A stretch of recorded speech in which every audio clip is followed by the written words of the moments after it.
j'espère que vous allez bien. Ce week-end, pour partager ma recette, j'ai eu envie de mettre à l'honneur les mamies. Les mamies, pourquoi? Parce que ce dimanche 7 mars, c'est la fête des grands-mères. Et comme toutes les grands-mères sont des mamies gâteaux, je suis sûre qu'elles ont chacune leur recette. Aujourd'hui, je vais vous partager un gâteau très rapide, très simple que ma maman fait. C'est le gâteau au chocolat macaroné. Macaroné, pourquoi? C'est parce qu'il est moelleux et fondant à l'intérieur, mais croustillant à l'extérieur. Grâce à quoi? On va voir ça tout à l'heure. Moi, ce que je vous propose, c'est de démarrer. Première chose, on va allumer le four en préchauffant le four à 200 degrés. Je vais insérer mon fouet dans le bol.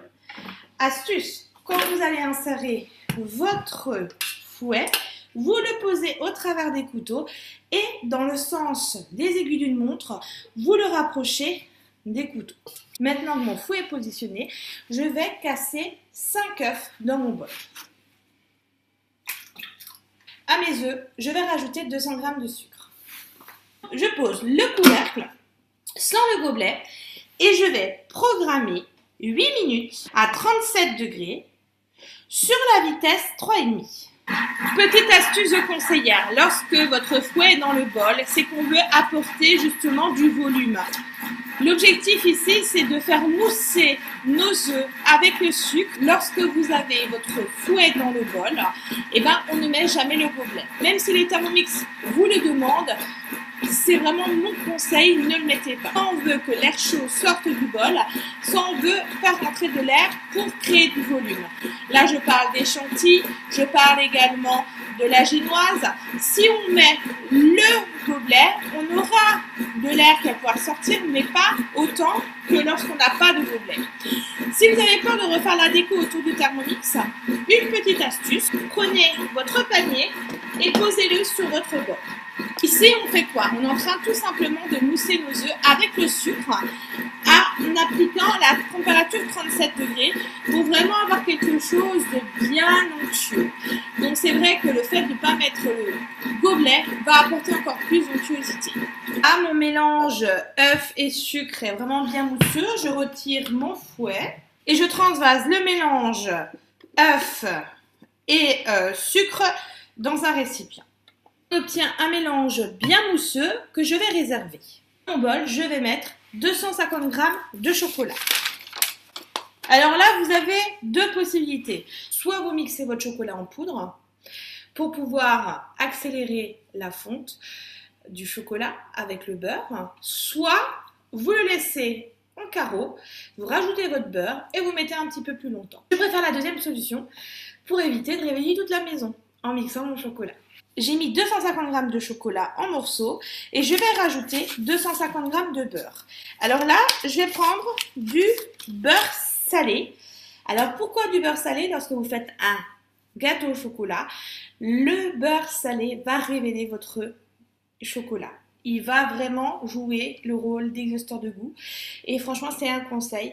Prenez du beurre salé, c'est très sympa. Mes 250 g de chocolat et mes 200 g de beurre sont dans le bol. Je vais faire fondre le tout pendant 5 minutes à 50 degrés sur la vitesse 2. Si vous choisissez l'option 1 où vous mixez votre chocolat, vous n'aurez besoin que de 2 minutes pour faire fondre le tout. À la fin du temps écoulé, je racle les parois de mon bol. Si vous avez encore un peu de chocolat en morceaux, rajoutez 30 secondes à 1 minute à 50 degrés pour pouvoir avoir quelque chose de vraiment fondu. Là, tout est bon, donc je vais rajouter le reste des ingrédients, à savoir 80 g d'amandes en poudre. Alors, le côté macaroné, c'est justement cette amande qui va donner ce croquant sur le dessus de votre gâteau.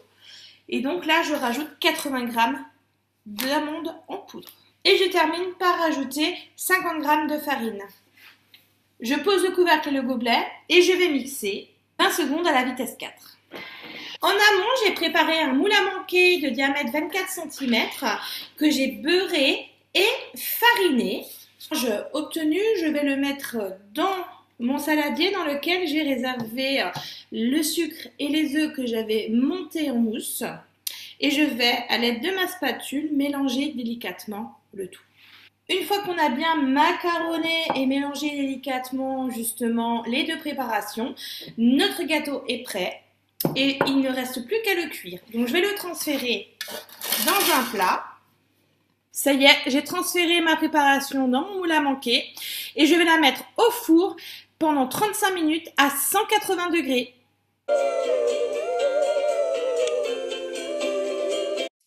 Ça y est, mon gâteau est prêt.